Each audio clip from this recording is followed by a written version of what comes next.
Hi, I'm Rob. And I'm Rob. And this is Ask Rob and Rob. Howdy everyone, and welcome back to Ask Rob and Rob, where you ask us questions and we give you answers. Same format every week, you kind of know it by now. And also the way you get involved is pretty easy too if you've listened to a few of these. But we'll remind you just in case. So give us a call on 013 808 00035. That's 013 808 00035. Or head on over to propertyhub.net/ask. Get your question in and we can answer it on the show, just like we're about to do for Joe. Hi Rob and Rob, this is Joe, originally from Leeds, currently living in London. First, appreciate everything you do on the podcast because that's really helped to get me to where I am today, starting on my property investment journey. I'm hoping you can help me out a bit of advice. I've got a budget of £80,000 to £100,000 and looking for an investment ideally up north from near where I'm from, so kind of the Leeds, Liverpool, Manchester area. Now I know property from Liverpool is flying, just whether potentially a two-bed terrace or on the outskirts of town, or a 1 to 2 bed apartment would be a better bet in terms of looking for capital growth further down the line, because I'm sure Liverpool is due to have a bit of a boom. And also, if you've got any insider tips on any developments in Birkenhead, because I appreciate that's opposite, so maybe an area that could potentially see some growth. Again, thank you very much for your help, and look forward to hearing from you guys. Cheers. Thanks, Joe. Great question. And an area I know very well, so an easy one for me. Birkenhead's an interesting area. It's definitely got places that you would think, yeah, they're great. You know, not only would I invest there, but I could potentially live there. And there are areas that are less desirable. And it's having that local knowledge that'll really make the difference.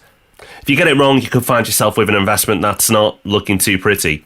So how can you get it right? Well, I would focus on the Wirral Water scheme. So the Wirral Water scheme is part of a huge redevelopment from the Peel Group. They are also the same people responsible for Liverpool Waters. If you're not familiar with either of these two things, then please go and do a bit of research on Google because it is so impressive. But they are multi-billion-pound projects, absolutely huge. But with Wirral Waters, it's only just begun. No, I'm not going to sing that song. But what I am going to tell you is that you need to accept that while it's going to be fantastic in the future, you will be getting in very, very early. If you're comfortable with that, that's absolutely fine, because getting in early is great if it's part of a wider portfolio. But if you're only going to be making one investment, then I'd actually say consider looking back over the water again to Liverpool. Because yes, Liverpool is flying, but it's only, again, just begun. It's starting to get attention and press, but not in a big way. Most people have been switched off to property investment over the last year or two because of Brexit. Only the switched on are making good investments in places like Liverpool. I don't think you need to be too clever here, Joe. I think you can overthink it by going, right, I'm going to go into the next place. And Liverpool might not be on day one of its journey on the way up, but you're still getting in very early. I'd play it safe and look at the city centre or look at the Baltic Triangle or areas like that and go, okay, let's get into Liverpool, because for me, Liverpool's got plenty of upside left. Can you make a good investment in Birkenhead? Absolutely. But I think it's easier to make a good one in Liverpool. Okay, let's have a listen to our second question. This one comes in from Adam. Hi Rob and Rob, my name's Adam from Surrey. Before listening to these podcasts, I bought my first buy-to-let property on a capital repayment mortgage. Since gaining more knowledge, I've since remortgaged to an interest-only mortgage, and the house makes pretty good sort of profit per month. And I'm wondering, now that it's on an interest-only mortgage, if I should utilise the 10% interest-free payments that I can make each month. So if I use just a very small percent of the profits to chip away at the interest-only mortgage, I know obviously I may be losing out on the opportunity cost of using that money, but even if it's like, 100, 150, 200 quid a month, whatever it may be, to chip away at the interest only, obviously over the course of 20, 30, 40 years, that could really reduce it by quite a lot. So is this something that you guys do, or do you just simply rely on the capital growth over time and not worry about it, basically? Thank you for the question, Adam, and good to hear we've won you over to team interest only. But I think there's a bit more work to do on you yet, because this talk of overpaying, that's not going to be appropriate for most investors. If you're looking at owning a property for 20, 30, 40 years, as you are, then over that time, the loan to value, because of capital growth, is going to fall.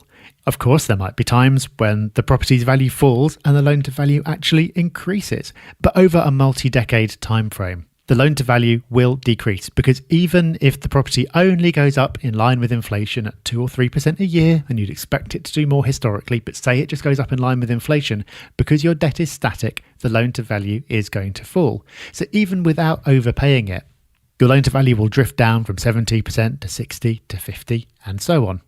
At the moment as well, because you've remortgaged recently, you're presumably on a pretty good interest rate. So let's say that the interest rate on your mortgage is 3% a month. If you take that excess income and instead of paying down the mortgage, you save it up for another investment, and that investment is making you an ROI of 6 or 7% a month, then you'll financially be way further ahead than if you paid the mortgage down.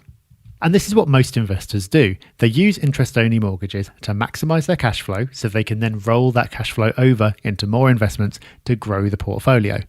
So in most cases, if you're looking at property as a long-term investment and you're looking to grow a multi-property portfolio, that's the approach to take. That doesn't necessarily, of course, mean that that's right for you. So if you had a property where the loan to value was particularly high, say at the moment the property's fallen in value recently and the loan to value is now 80% or more, well, that will limit your options when you come to remortgage. So there might be something to say for actually using the cash flow to pay that mortgage down a bit till it gets back to a level where you'll have more choices open to you. Or maybe you don't want to build a big portfolio. If this is the only property that you're ever going to own and your aim is to hold it forever, so eventually get to a point where you're mortgage free and you own the property outright, then at some point you will need to do something to pay off the remainder of the debt. And you may want to get to that debt-free position as fast as you can because it makes you feel safe. If that's the case, then nothing wrong with overpaying either.